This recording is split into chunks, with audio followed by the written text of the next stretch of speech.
আসসালামু আলাইকুম রহমতুল্লাহি ওয়াবারাকাতু। আবার চলে এসেছি একটি নিউ ভিডিও নিয়ে। আসলে আজকে আমার মন দিল দুইটার একটাও ভালো না। তারপর রান্নার তো করতেই হবে, খাওয়া দাওয়া তো চলবেই, কিছু আর করার নেই। খারাপ মন আর দিল নিয়ে চলে এসে পড়েছি আপনাদের সাথে রান্না করার জন্য। আচ্ছা ঠিক আছে, আমাকে একটু কমেন্ট বক্সে বলবেন তো, মন আর দিল দুইটা কি আলাদা জিনিস নাকি একটাই? তো দেখতেই পাইতেছেন আমি এখানে পেঁয়াজ, আদা রসুন, কাঁচামরিচ, লবণ, হলুদ ভাজাভাজি করা শুরু করে দিছি। খুব ভালো করে কষিয়ে নিতে আসি। অসাধারণ করে মশলাগুলো যেন গন্ধ না হয় তার জন্য খুব ভালো করে ভেজে নিলাম। আর এখানে আমার মনটাও ভাজা ভাজা হইতেছে।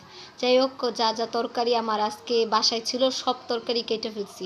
ওই সকল তরকারির মধ্যে পেঁপে, দুন্দল, আলু, একটা সবজি আইটেম করে বাস কেটে কড়াইতে দিয়ে দিছি। একটা রেসিপি করব চিন্তা ভাবনা করছি। যাই হোক, নাড়াচাড়া করে নিয়া নিজের মনকেও সান্ত্বনা কইরা কষানোর পরে শেষ পর্যায়ে আমি দুন্দুল দিয়ে দিছি, কারণ দুন্দুলটা খুব দ্রুত সিদ্ধ হয়ে যায়, আমরা খুব ভালো করেই জানি।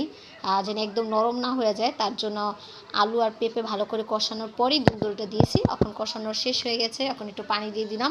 হলহলা করে বলকা এসে পড়ছে।